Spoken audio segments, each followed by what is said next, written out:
Hey, what's going on, ladies and gentlemen? My name is Rayge, and we are back today with some more Spotlight Raid 2.2 Prologue, utilizing the Alpha Flight team. This is one of the two required teams for these nodes, so definitely a lot more difficult than I expected. We got the full gameplay here, but you do need to be watchful, and there is actually a problematic node that we'll be going over as well. But before I do, let me just show you all the respective upgrades and whatnot.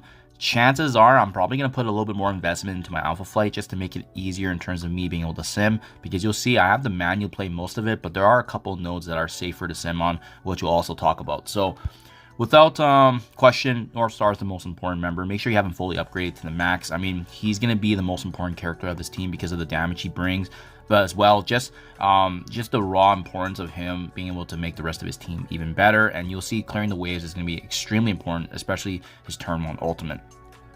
This is Guardian, respectively. We saved a bit in terms of T4, so you can take advantage of it as well. Gear tier 18. Sasquatch, fully upgraded. I highly recommend pushing most of his abilities to the max because he's going to be sponging a lot of damage, so very, very notable here.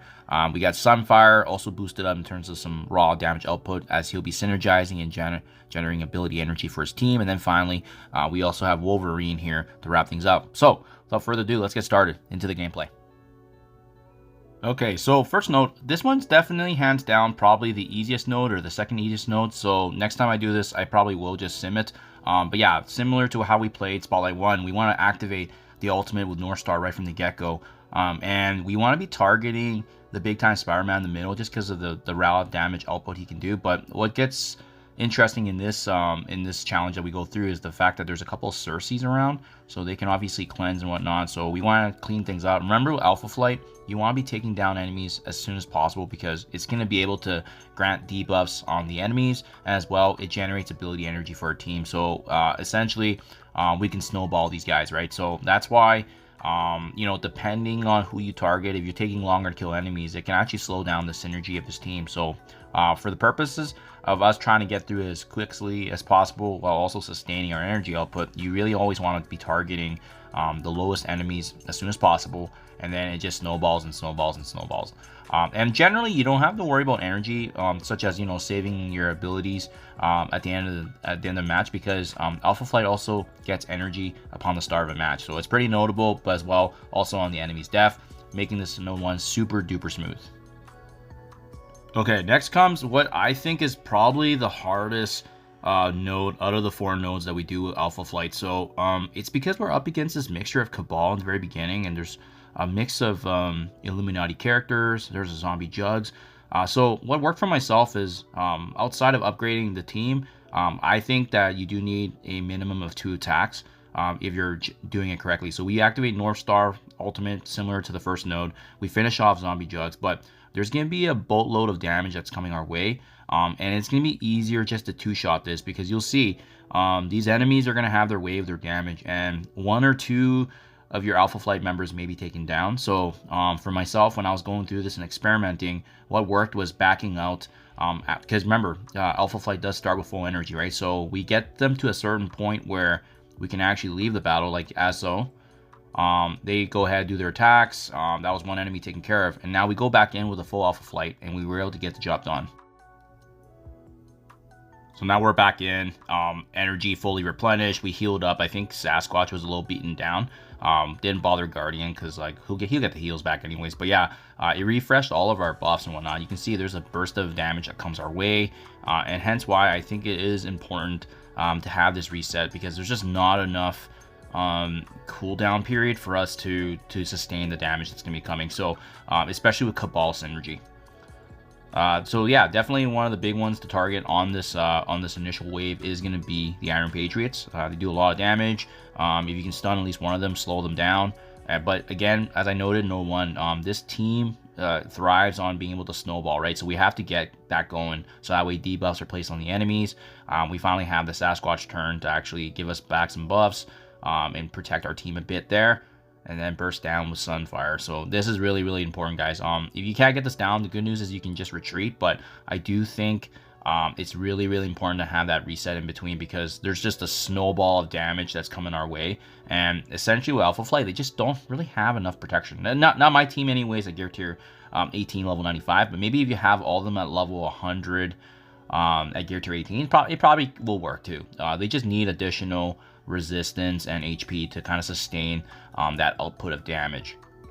So now we're looking good. 12 out of 18. And again, I had to two-shot this, but this actually is a lot more easier to manage now because of us backing out, and now we'll be able to actually go through this with relative ease. So we go ahead, refresh the ultimate there.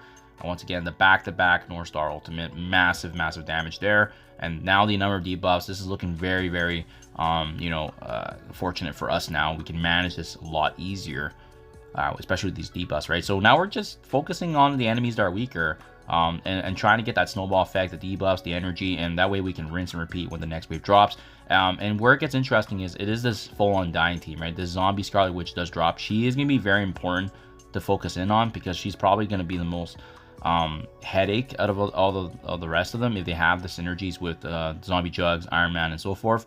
Aside from taking down the rest of the Cabal. So if leader's by himself, it's fine because he's not going to be able to give much benefit to Iron Patriot and Namor if they're already taken care of. So yeah, the focus should be on Scarlet Witch, so that way she doesn't do some uptick in damage there. So we are focusing on her as much as we can. As you can see, almost finished off there. The back-to-back ultimate there with Slamfire to burst things down there, and now we clean up. So at this point, it should be smooth sailing. You should be able to just clean this up with relative ease with only 3 of these characters remaining at the end there. So again, no need to worry about cooldowns and so forth, just because this team thrives on energy, and they start with spawning energy as well. But yeah, this is a difficult one. I wouldn't recommend simming this Snow 2 ever. As you saw with the burst and the damage uptick from the very beginning, I think maybe once we have all the characters at gear tier 19, maybe there's going to be an eventual state for that, but I'm not willing to put that much investment just yet into Alpha Flight. But North Star for sure is worth it just because of the value he brings, and again, being the most important member of the team, it makes sense to have that leader to kind of carry the load, and as well, obviously, managing the enemy waves with his ultimate from turn 1. So yeah, there you guys have it. That is node 2, in my honest opinion, the hardest node. Now we'll head over to node 3. Okay, this one's a joke. Very similar to node 1. I mean, this is a cake walk in the park. Essentially just bursting down the big targets like Silver Surfer and Red Hulk. But yeah, we started off with North Star Ultimate. You can see almost cleared that first left side there. And again, we just compound, right? Just aim for all the enemies that have higher turn meter. So that way they can't get a turn. And then that's going to just compound and snowball again. And this one's smooth because the enemies just seem to have like lower HP pools, which we're dealing with, which is kind of a nice little reset there. So for sure, node 1, node 3, feel free to sim these ones. These ones are just so straightforward that it's hard to see the AI getting it wrong in terms of just autoing everything. So yeah, boom, boom, boom. You can see how quick this is. Like I don't think it's even been like 30-40 seconds in the match, right? Boom, just like that. Super smooth. Okay, last but not least, this is the last node here for the Alpha Flight section. And what is a little bit scary is this Super Skrull. So you want to be targeting him ASAP. There's Sentinels, but to be honest, because of the fact that they're minions and they're the clones, sorry, they drop quickly to give us the buffs and the debuffs placed on the enemies and the energy, which is pretty massive. You can almost do back-to-back abilities left and right. I would highly recommend using Wolverine to actually use his ult on Skrull, as you can see, taken care of. And now it's just bursting down anybody that's weak and kind of compounding. So this one I could definitely see being a potential sim, but because of the Skrull factor, it may not be perfect. That's why I wouldn't recommend it. But because this is the last and final node for Alpha Flight, if you want to sim, even if you fail, chances are your alliance mates can probably just do the secondary auto sim and get that done. So yeah, no problems whatsoever. You'll probably get slowed down by the Sentinels because they're going to get their turn. They're obviously going to get those additional minions, but it actually kind of works against them because the North Star Ultimate's massive, right? And it does a lot of damage. Once they start dropping, similar story to before, we get energy, debuffs getting placed. I wouldn't even really recommend focusing on Omega Sentinel. She does the passive damage, but there's bigger fish to fry.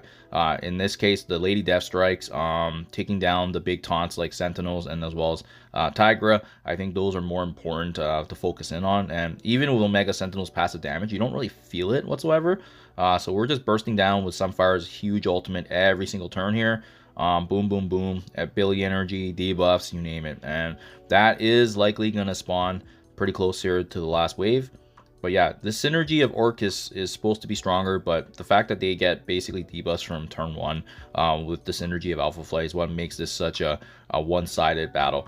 The last and final wave here is this mixture of nowhere, and it's just random. It's honestly just there to slow us down a little bit, but maybe the Super Scroll is supposed to last longer, but because we target him from turn 1, no issues whatsoever.